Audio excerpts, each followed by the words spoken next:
계속해서 저희들이 히브리서를 살펴보고 있고요. 저희들이 히브리서 1장을 살펴보고 있는데요. 여러분들이 좀 히브리서를 보면서 히브리서의 좀 큰 그림을 좀 가지고 계셨으면 합니다. 히브리서의 전체의 논조는 사실은 간단합니다. 말씀을 드리자면 이거예요. 탁월하신 예수님이십니다. 탁월하신 예수님. 히브리서의 전체의 주제는 탁월하신 예수님이다라는 것을 끊임없이 우리에게 증명하려고 하는 것입니다. 그래서 이 예수님이 탁월하심을 어떻게 증명하냐면 예수님을 구약의 인물들과 사건들을 비교를 하면서 예수님의 탁월하심을 증명합니다. 그리고 예수님의 탁월하심을 어떻게 증명하냐면 하나님이 창세 전에 계획했던 것을 예수 그리스도께서 성취하시는 것을 통해서 예수 그리스도의 탁월하심을 우리에게 증명을 합니다. 그 다음에 마지막으로 히브리서 기자가 예수 그리스도의 탁월하심을 증명하려고 하는 방법 중에 하나는 예수님은 하나님이시다. 뭐 게임셋 아니에요? 예수님이 하나님이시다라고 말씀을 하고 선포하고 있다면 이 세상에 어떤 것보다 예수 그리스도가 탁월하다라는 것을 우리는 믿을 수밖에 없을 것입니다.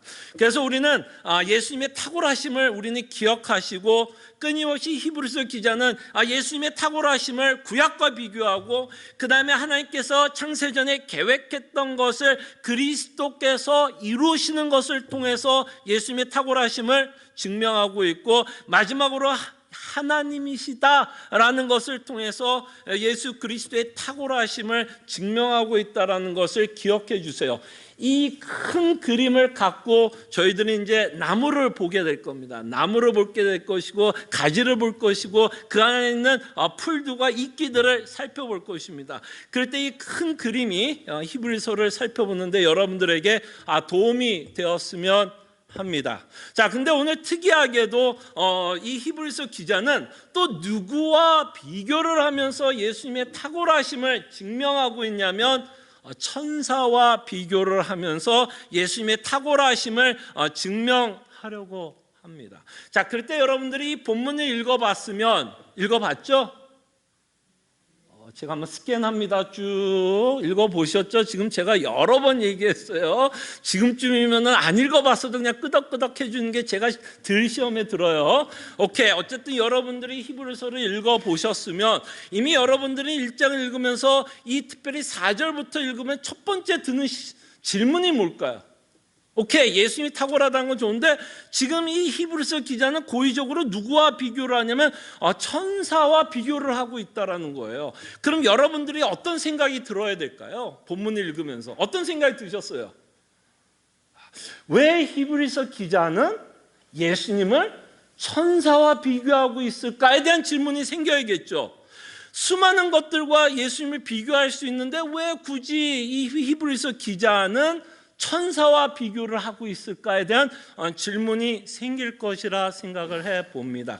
자, 그럴 때 이 초대교회 안에서 이 천사에 대한 이들이 갖고 있는 생각을 이미 히브리서 기자는 알고 있었기 때문에 천사와 비교를 하면서 예수님이 탁월하다고 이야기를 합니다. 자, 그럴 때 우리가 좀 예측을 해봅시다.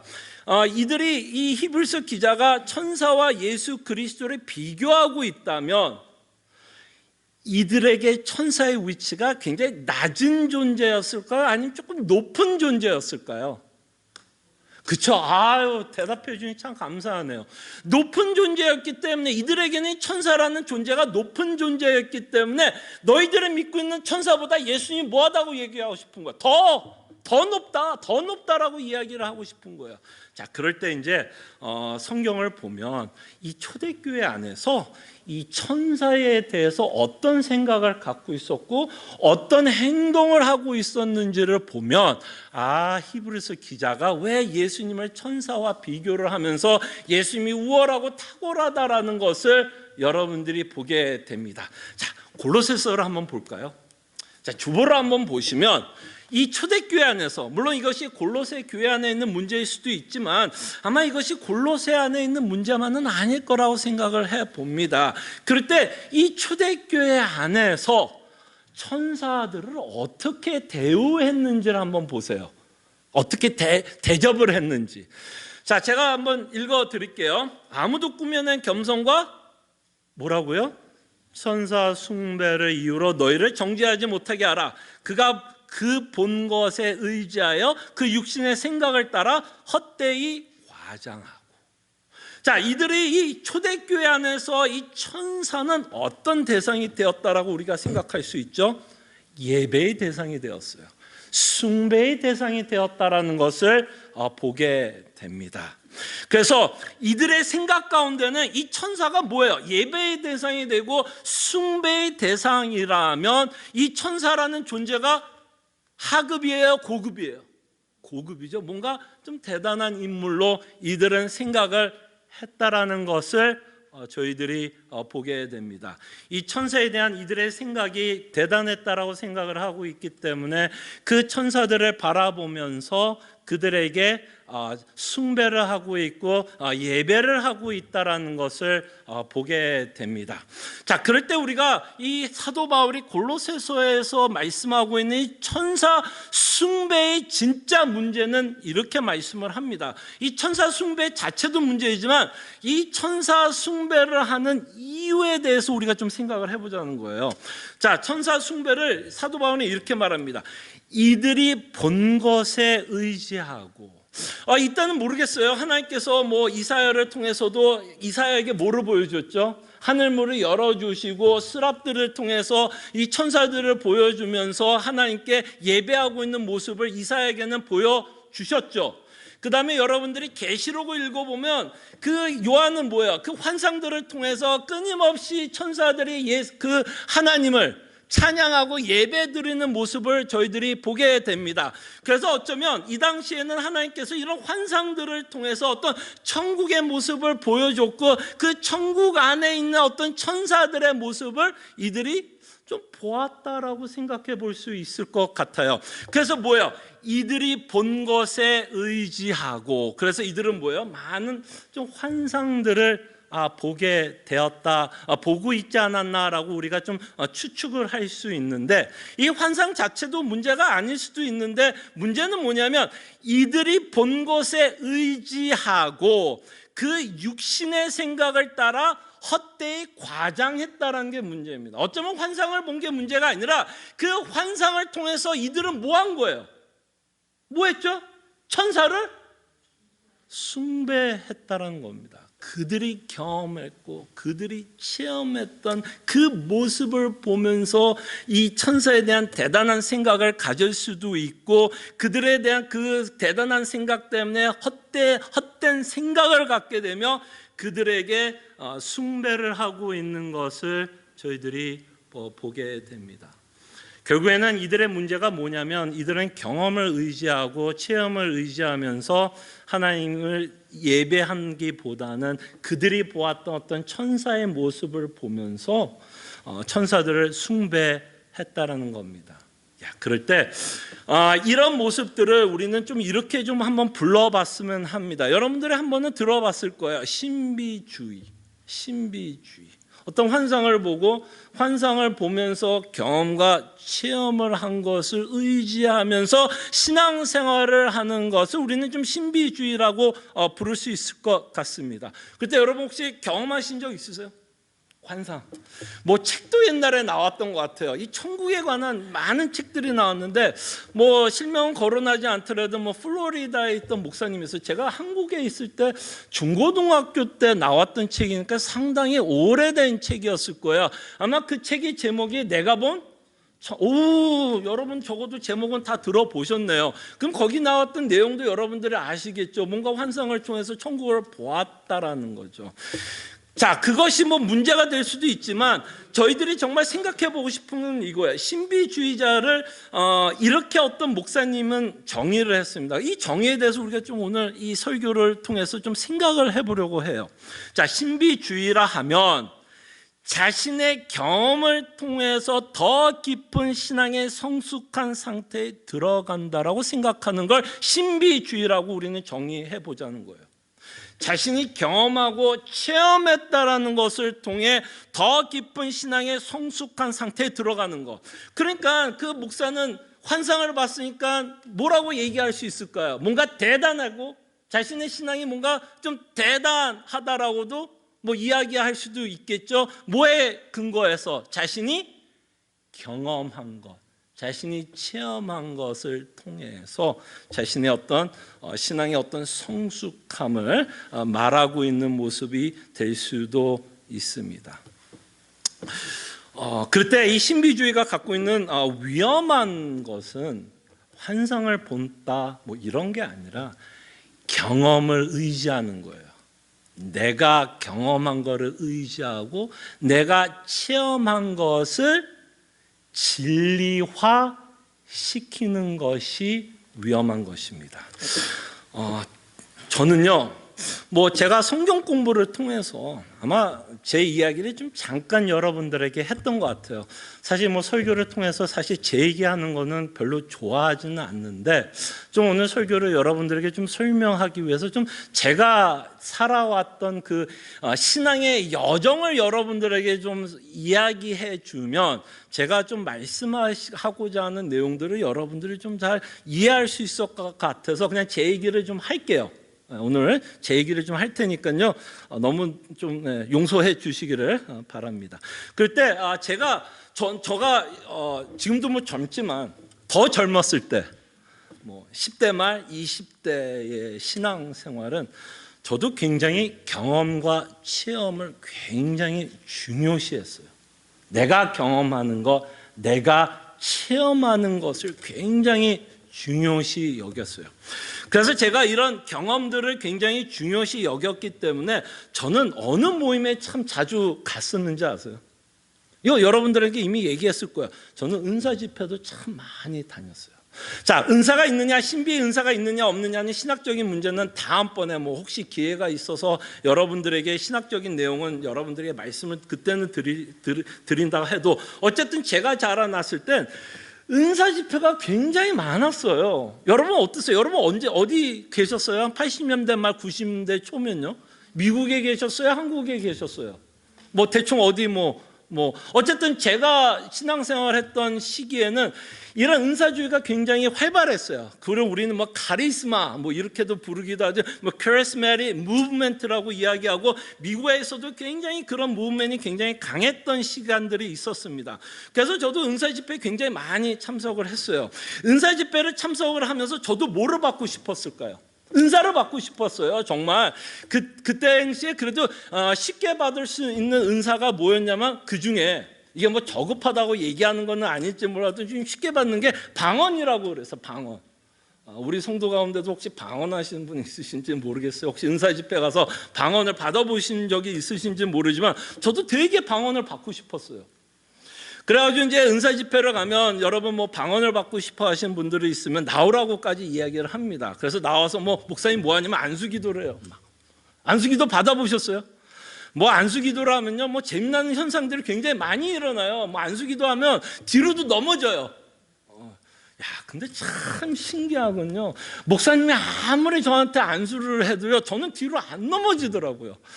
그래서 그렇게 뒤로 넘어지는 사람들 보면, 나는 왜 넘어가지 않을까? 되게 어린 마음에 되게 부러워했어요. 나도 좀 넘어져 갔으면 참 좋겠다. 그래서 뭐를 얘기하고 싶은 거야? 내 경험과 내 체험을 이야기하고 싶은 거예요. 나도 하나님께 목사님 때 기도를 받아서 넘어졌다라는 그런 간증이 있기를 바랐어요. 그래서 어느 날 은사 집회를 가면서 제 친구랑 갔는데 지금도 기억나요. 그 목사님이 부르십니다. 여러분 방언하고 싶은 분들 나오라고 이야기해요. 그리고 그 당시에는 그 방언을 가르쳤던 목사님도 계세요. 여러분 혹시 방언 집회를 가셨을 때 방언을 어떻게 여러분들 하게 하는지 알아요? 할렐루야를 계속해서 반복하게 합니다. 할렐루야의 보면 리을이 들어가잖아요. 할렐루야 그러면 혀가 어떻게 될까요? 꼬여요. 그러다 보면 알게 모르게 그냥 빵 터지는 경우가 있답니다.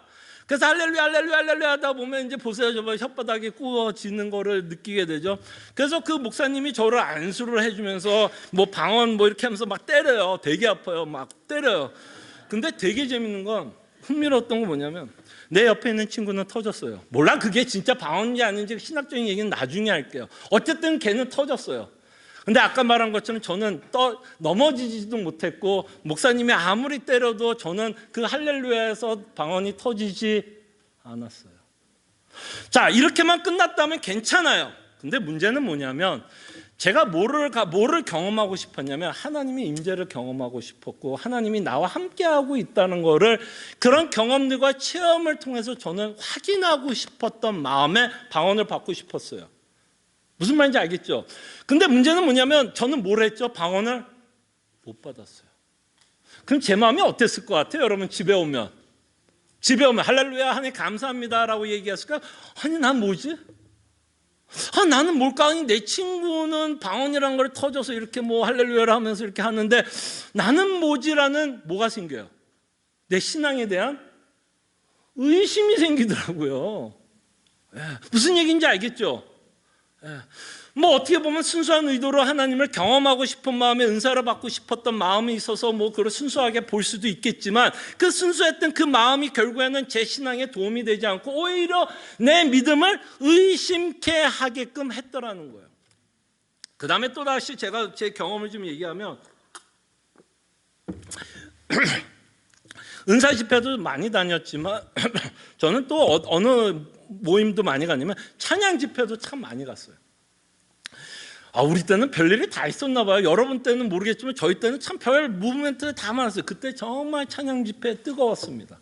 뭐 뜨겁다라는 의미에 대해서 이따가 좀 이야기하겠지만 저 당시에 제가 신앙생활할 때 정말 그때 어떤 붐이냐면 정말 찬양팀, 그래서 뭐 그냥 좀 거론해도 우리 교회 뭐 설교 바깥으로 많이 안 나가겠죠.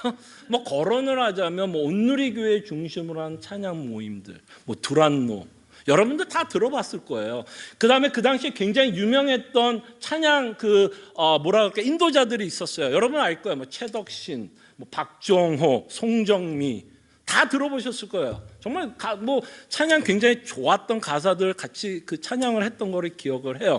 그럼 뭐 그런 집회를 가면 그분들이 불렀던 찬양을 부르면서 굉장히 많이 은혜라고 표현할 수 있을지 모르지만 기분이 굉장히 좋았던 것을 경험을 했어요. 자, 그럴 때 제가 찬양 집회를 통해서 제가 얻고 싶었던 건 기분이 되게 좋아지고 싶었어요. 좀 기분이 업되고 싶었어요. 그걸 저는 뭐라고 얘기하면 경험하고 싶었어요. 또다시 방언인 것을 통해서 하나님이 나와 함께하고 있다는 것을 경험하고 싶었고 찬양 집회를 통해서 그들은 맨날 주장하는 게 뭔지 아세요? 정말 우리가 뜨겁게 하나님을 찬양합시다. 그러면 그 뜨거운 가운데 뭔가 내 안에 뭔가 막 불 같은 게 막 일어나는 것 같고 막 찬양을 부르면서 막 너무너무 막 기뻐하는 내 기분이 막 업되어가는 느낌을 받게 돼요. 그래서 뭐 한 3, 40분 그렇게 부르고 나면요 되게 기분 좋아지더라고요. 근데 이제 그 안에 뭐 은혜가 있었다 없었다는 얘기는 또 다른 날 또 이야기를 하지만 또 하나의 문제를 제가 경험하게 돼요. 그렇게 해서 이제 좀 기분이 업되다가 집에 오잖아요. 집에 오면 또 문제. 집에 오면 언제나 문제인 것 같아요. 은사 집회도 갔다 집에 오면 문제고 찬양 집회도 갔다가 집에 오면 문제. 그때는 기분이 좋았는데 집에 오면 기분이 갑자기 확 다운이 되더라고요. 마치 풍선 있죠. 풍선이 이렇게 배부르게 이렇게 공기가 들어가면 이렇게 푹 커졌다가 집에 오면 바람 휴 빠지는 것처럼 기분도 같이 다운이 돼요. 그러면 저는 무슨 생각을 할까요? 이제 또 은혜 받기 위해서 무슨 생각을 할까요? 저는 또 찬양 집회 가야겠구나. 또 찬양 집회 가서 또 뭐 해야 돼요? 업해야 되겠구나. 그래서 또 찬양 집회를 찾아가는 거예요. 그럼 가면 또 기분 좋아요. 정말 뜨겁게 하나님을 찬양했던 것 같고 그들과 함께 한 마음이 되어 하나님을 찬양한 것 같은데 또 집에 오면 공허해요. 또 집에 오면 또 허무함을 느끼게 됩니다. 그 다음에 또 하나 제가 또 잘 다녔던 것 중에 하나가 부흥 집회. 저 당시에는 또 부흥 집회, 지금은 부흥 집회 목사님들 별로 없어요. 저희 어렸을 때만 해도 대단한 목사님들 많았어요. 뭐 이거 북 갖고 치면서 내게 강 같은 평화 막 불러가면서 박수치게 하면서 주여 삼창 외치게 하면서 다 웃으시는 거는 제가 웃겨서 웃으시는 거 아니면 공감이 되어서 웃으시는 거예요. 공감되죠? 아마 여러분 다 부흥 집회 가서 다 느꼈을 거예요. 그리고요, 이렇게 막 그 찬양을 통해서도 업되게도 하지만 이런 막 말씀을 통해서 막 하면서도 업되게 해요. 근데 이 부흥의 목사님들, 특히 유명하신 목사님들은 역시 뭐가 있냐면 언변의 은사가 있어요. 찬양 집회하는 사람들도 이 찬양 리드를 하면서 그 감정을 끌어내는 어떤 그 탤런트가 있다면 이 목사님들도 언변이 대단합니다. 여러분 정치가 연설 한번 들어봐 그냥 훅 빠져들어요. 그런 것처럼 이 목사가 뭐라고 막 얘기하면 그냥 빨려 들어가요. 그래서 정말 그 목사가 이야기할 때 정말 여러분 하나님께서 여러분과 함께 하지 않습니까? 어때요? 제 목소리 빨려 들어요? 전혀 안 빨려 들으죠. 저는 뭐 부흥의 목사도 안 돼요. 저는 뭐 이것도 저것도 안 될 거예요. 근데 정말 그 부흥의 집사 목사님들이 이야기하는 거 들어보면 진짜 하나님이 나와 함께하는 것 같은 뭐가 드냐면 기분이 들어요. feel이 꽂혀요. 근데 문제는 집에 오면 또 바람에 풍선 나가는 것처럼 바람 빠지는 것처럼 나가더라고요. 그럼 저는 또 뭐 할까요? 또 부흥 집회를 찾아가요. 여러분도 어때요? 제가 걸었던 신앙의 삶에 어떻게 좀 공감이 가세요? 좀 공감이 가세요? 그리고 또 하나 제가 목사를 안수받으면서 어떤 권사님이 저한테 이야기를 합니다. 저한테 이야기를 목사님 위해서 기도하겠다고 하면서 정말 뜨겁게 목회할 수 있도록 기도하겠대요.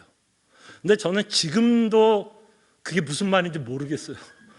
도대체 뭐가 뜨거운 거예요, 여러분? 도대체 뭐가 뜨거운 거고 뭐가 열정인 건지 저는 아직도 잘 모르겠어요. 어때요? 저 뜨거워요? 열은 없는 거 봐서는 뭐 뜨거운지는 모르겠어요. 어때 뜨거워요? 여러분들도 알게 모르게 그런 말 많이 하지 않아요? 정말 뜨겁게 열정적으로 신앙생활 하고 싶어. 그래서 그렇게 뜨거운 목사, 뭐 뜨거운 집회, 뭐 뜨거운 찬양, 뭐 이런 찬양 집회에 가면서 그 뜨거움을 좀 맛보고 싶은 것, 그런 마음 있으십니까? 만약에 여러분들이 그런 마음이 있다면 여러분들이 그렇다라는 건 아니지만 자칫하면 신비주의에 빠질 수 있어요. 신비주의는 천사를 보는 게 신비주의가 아니라 뭐를 의지하는 거라고요? 내 경험과 체험을 의지해서 신앙의 성숙함을 맛보는 걸 신비주의라고 정의를 한다면, 우리가 신앙생활을 하다 보면 당연히 우리 가운데 천사를 숭배하는 사람은 없을 거예요. 그러나 우리는 경험하고 싶은 유혹은 있을 거예요. 그리고 그 경험이 나쁜 건 아니에요. 왜? 그 경험을 통해서 우리는 뭐 하고 싶은 거예요? 뭔가 하나님이 나와 함께하고 있다는 걸 뭐를 맛보고 싶은 거예요? 확신을 맛보고 싶은 거예요. 그래서 그런 여러 가지 경험을 통해서 우리는 하나님이 나와 함께하고 있다는 것을 확인하고 싶고, 그 확인하는 것을 통해서 우리는 뭘 갖고 싶은 거예요? 확신을 갖고 싶은 거예요. 네, 여러분, 여러분들의 감정을 그렇게 믿으시면 안 돼요. 진짜 우리의 감정을 너무 믿으면 안 돼요. 우리의 감정은요, 꼭 모래라고 생각하시면 돼요. 이 감정에 여러분들 또는 여러분들의 경험과 체험에 여러분들의 신앙을 세워간다면 모래예요, 모래. 조금만 바람 불면요 그냥 무너져요. 이 감정은요, 여러분들의 경험과 체험은요 조금만 바람 불면요 그냥 무너져요. 그때 여러분, 신앙생활하면서 여러분들의 경험과 체험이 중요하지 않다는 이야기는 절대로 아닙니다. 여러분들의 경험과 체험을 통해서 하나님을 만나요. 근데 우리의 문제는 경험과 체험으로 끝나면 안 돼요. 그 경험과 체험이 오히려 우리에게 독이 될 수도 있습니다. 그 경험과 체험이 독이 되는 경우가 또 제가 또 많이 들었던 내용 중에 하나가 이제 부흥 집회를 가면 꼭 그 순서 하나에 뭐를 지냐면 꼭 간증이 많이 들어가요. 뭐 간증 집회.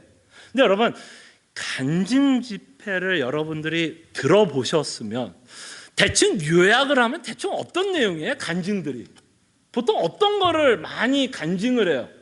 보통 뭐 이거를 제가 일반화하면 안 되겠지만 제가 들었던 간증들을, 여태까지 들었던 간증들을 좀 요약하면 결국 뭐예요? 내가 어려움이 있었는데 하나님이 해결해 주셨더란 게 아마 대부분 제가 들었던 간증 집회의 간증들이에요. 아마 여러분들도 비슷하게 들었을 거라고 생각이 듭니다. 자, 그럴 때 저는 뭐 감히 그게 하나님이 안 했다라는 이야기는 아니에요. 당연히 하나님의 섭리 가운데서 여러분들이 문제를 갖고 있을 때 하나님께서 당연히 해결해 줄 수 있죠. 근데 우리의 문제는 뭐냐면 그 경험이 진리화가 될 때가 문제예요. 그 경험이 보편화되는 걸로 생각할 때가 문제예요. 마치 하나님이 내 문제 하나를 해결해 준 것, 또는 하나님께서 내가 갖고 싶은 것을 한두 개를 허락해 준 것을 가지고 마치 하나님은 내가 기도를 하면 다 들어줄 것 같이 뭐 해버리면 진리화하고 공식화해버리는 문제가 생기는 겁니다. 분명히 하나님의 섭리 가운데서 우리의 문제는 해결해 줄 수 있어요, 없어요? 있어요. 그러나 그게 공식화되면 문제가 된다는 거예요. 왜냐하면 실질적으로 여러분 정말 그 간증 집회 가서 여러분들이 듣는 것 중에 뭐 하나님 사업을 하다가 이제 힘들어졌는데 내가 기도를 했더니 많은 사람들이 도와주셔서 뭐 사업에서 다시 한번 성공했다. 이 얘기 여러분 통계적으로 보면 정말 이 일이 얼마나 이루어질 것 같아요, 여러분? 통계적으로. 정말 이게 일반화된 얘기일까요? 보편적으로 모든 성도에게 일어나는 일일까요? 아니면 진짜 어쩌다가 한번 일어나는 일일까? 어느 게 더 가까울 것 같아요? 어쩌다가요, 어쩌다가. 그 어쩌다가를 진리화해서 하나님이 그렇게 하신다라고 우리가 믿게 되면 문제가 언제 생겨요? 여러분들이 이제 어떤 또 고난이 왔을 때 여러분 뭐 할까요? 그 경험 때문에 여러분 뭐예요? 기도하게 됩니다. 주님 그때 도와줬으니까 지금도 도와주시겠죠. 근데 문제는 그때 만약에 하나님이 안 도와줄 경우가 생기면 여러분 어떻게 하실 거예요? 그냥 무너집니다. 무너져요. 우리의 경험과 체험이 무너져요. 그때 중요한 건 우리의 경험을 통해서 하나님이 여러분들의 문제를 해결했으면 하나님은 내 문제를 해결해 주시는 하나님이다라기보다는 그렇게 해결해 주시는 하나님을 통해서 다시 한번 하나님의 성실하심과 신실하심을 맛보고 그 경험이 여러분들 알고 뭐를 깨닫는 데 도움이 되어야 하냐면 복음을 깨닫는 데 도움이 되어야 돼요. 그 경험이 여러분들이 경험이 복음을 깨닫는 데 도움이 안 되면 그것은 다 여러분들에게 결국엔 도구로 돌아올 수밖에 없어요. 정말입니다, 여러분. 하나님이 여러분 안 도와준다는 얘기는 아니에요. 그냥 매번 하나님이 도와줄 거라고만 생각하고 신앙생활을 하면 여러분들은 서신서를 이해할 수가 없어요. 사도 바울의 인생을 여러분들은 어떻게 이해할 수 있어요? 예수님의 인생을 어떻게 이해할 수 있어요? 하나님께서 다 해결해 줬어요? 아니에요. 그랬을 때 우리의 진리는 우리의 경험을 무시하자는 얘기도 아니고 우리의 감정을 무시하자는 얘기도 아니에요. 그러나 우리가 믿어야 할 분은 예수 그리스도이고 그것이 바로 히브리서가 우리에게 끊임없이 주장하고 싶은 내용이에요. 예수님이 누구시고 예수님이 우리를 위해서 무엇을 하셨는지를 가르칩니다. 그럴 때에 여러분 제가 다녔던 수많은 집회들보다 이 그리스도를 알 때 사도 바울은 뭐라고 우리에게 명령하나요? 항상 기뻐할 수 있다라는 거예요. 여러분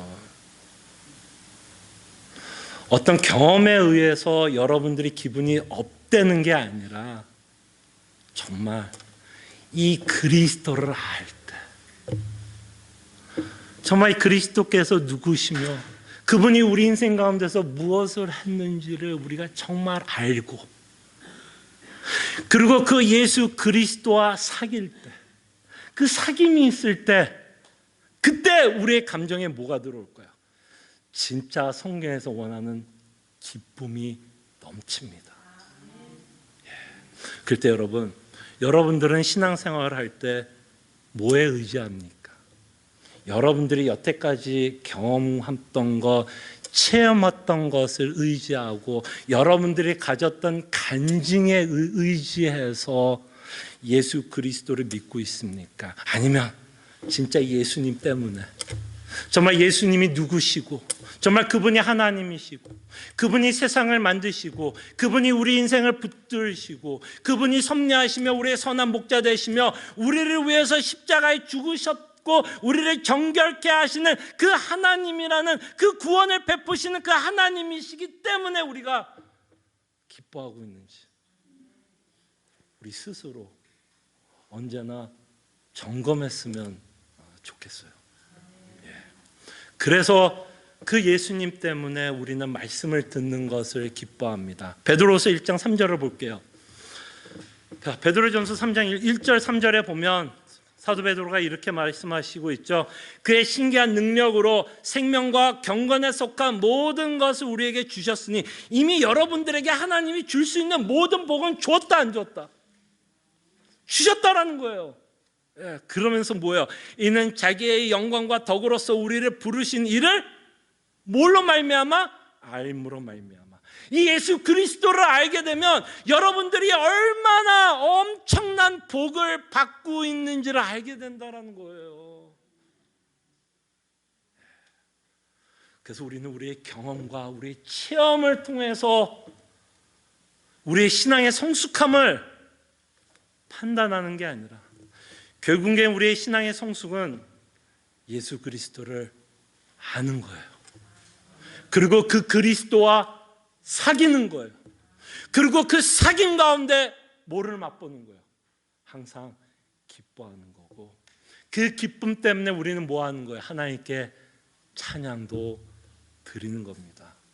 업되기 위해서 하나님께 찬양하는 게 아니라 이미 하나님께서 우리에게 너무나 큰 은혜를 베풀었기 때문에 우리는 그 은혜 때문에 하나님께 찬양을 드립니다. 그래서 우리의 기초는 뭐예요? 우리의 경험과 체험이 아니라 우리의 기초는 예수 그리스도예요. 예수 그리스도인 것을 기억해 주시고 이 경험이라는 유혹에 빠지지 않도록 언제나 우리 자신을 점검하시기를 바랍니다. 그러면서 그 히브리서 기자가 마지막으로 한 가지 포인트만 갖고 여러분 설교를 마무리하겠습니다. 그때 여러분 왜 이 천사보다 예수님이 귀한 줄 알아요?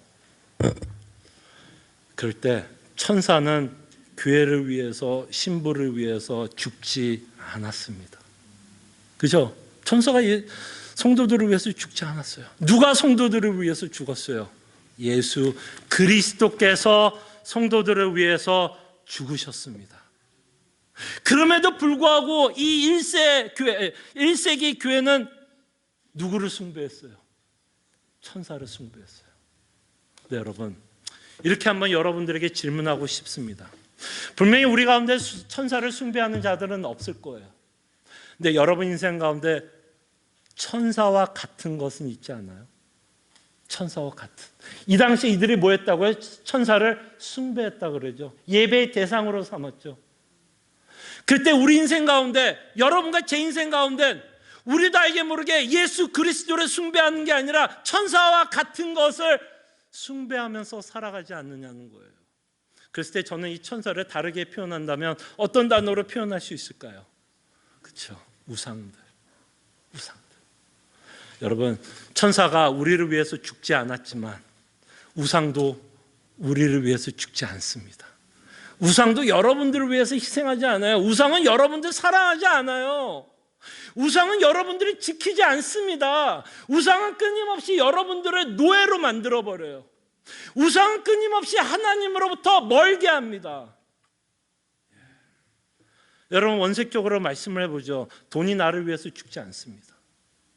돈이 여러분들을 위해서 희생하지 않아요. 여러분들이 돈을 위해서 희생할지 몰라도 절대로 돈은 여러분들을 위해서 희생하지 않습니다. 그러나 우리는 끊임없이 돈을 갖고 그 안에서 기쁨과 만족을 얻으려고 애를 씁니다. 자녀도 우리를 위해서 죽지 않습니다. 그죠? 여러분 자녀 가운데 제가 부모를 위해서 죽겠다? 아유, 잘 키웠어요. 없을 거예요. 정말 우리가 인생을 살아가면서 나를 위해서 죽는 사람은 예수님밖에 없어요.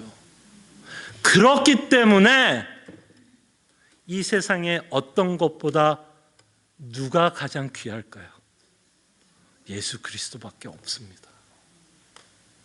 여러분들을 진정 사랑하고 여러분들을 돌보시며 여러분들의 인생 가운데서 하나님이 갖고 있는 그 계획을 이루실 분은 예수 그리스도밖에 없어요. 그래서 우리가 이따가 찬송가를 부를 겁니다. 주 예수 그리스도보다 더 귀한 건 없네. 이 세상 어떤 것보다 예수님이 뭐하다고요? 귀합니다. 왜? 이분은 우리를 위해서 죽으셨고 그 죽음을 통해서 우리를 정결케 하시고 그 정결함을 통해서 우리를 어디로 끌고 갈까요? 하나님의 나라로 끌고 가실 분은 예수님이지 우리가 섬기는 우상들이 아니에요. 그래서 이 시간 우리가 함께 기도합시다. 두 가지를 위해서 함께 기도했으면 합니다. 혹시 신비주의로 빠지려고 하는 유혹을 받고 계신 성도들 있습니까? 끊임없이 경험하고 싶고 체험하고 싶고 그 경험과 체험을 통해서 우리의 확신을 가지고 싶은 유혹을 갖고 계신 분 저도 이해합니다. 저도 그랬어요. 그리고 지금도 끊임없이 경험하고 싶어 합니다. 아니라면 거짓말이에요. 그러나 진짜 우리의 경험은요 의지할 게 안 돼요. 우리의 감정은 의지할 게 아니에요. 정말 우리가 의지할 수 있는 분이 예수님밖에 없습니다. 그래서 정말 그 예수를 알자. 정말 그 예수 그리스도를 알고자 하는 마음을 하나님께서 주시기를 우리가 함께 기도했으면 좋겠고 그 그리스도를 알기 때문에 그 안에서 뭐를 누리자는 거예요? 기쁨과 위로와 만족을 받을 수 있도록 기도했으면 좋겠고 두 번째로 함께 기도하고 싶은 건 천사도 우상도 우리를 위해서 죽지 않습니다. 오로지 우리를 위해서 죽으신 분이 있다면 예수 그리스도요. 유일하게 우리를 사랑하는 분이 있다면 예수 그리스도이십니다. 그래서 정말 우리가 이 세상의 어떤 것보다 주 예수 그리스도가 더 귀하다라는 고백을 우리도 할 수 있도록 저희들이 함께 기도했으면 합니다. 기도하죠.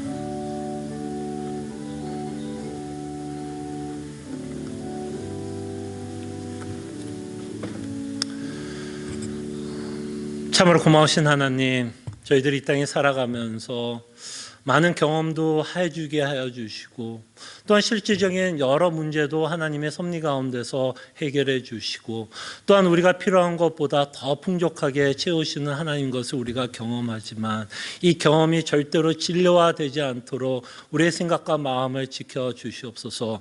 우리가 경험하고 있다면 그 경험을 통해서 다시 한번 하나님의 신실하심과 성실함을 보게 하여 주시고 그 신실하심과 성실하심을 통해서 우리의 경험이 예수 그리스도의 복음을 더욱더 알아가는 데 사용될 수 있도록 우리의 생각과 마음을 지켜 주시옵소서. 또한 우리가 이 땅에 살아가면서 우리가 섬기는 수많은 천사들이 있고 우상들이 있습니다. 그럴 때 우리를 위해서 희생하신 분은 예수 그리스도라는 것을 기억하게 하여 주시고 예수 그리스도만이 우리의 죄를 정결케 하시며 우리를 인도하시사 하나님의 나라로 입성하게 하시는 우리의 선한 목자라는 사실을 믿게 하여 주시옵소서. 그래서 우리가 찬송을 부를 때에 이 찬송 가사가 우리의 신앙의 고백으로 고백하게 하여 주시옵소서. 감사하고 살아계신 예수 그리스도의 이름으로 기도합나이다. 아멘. 다 함께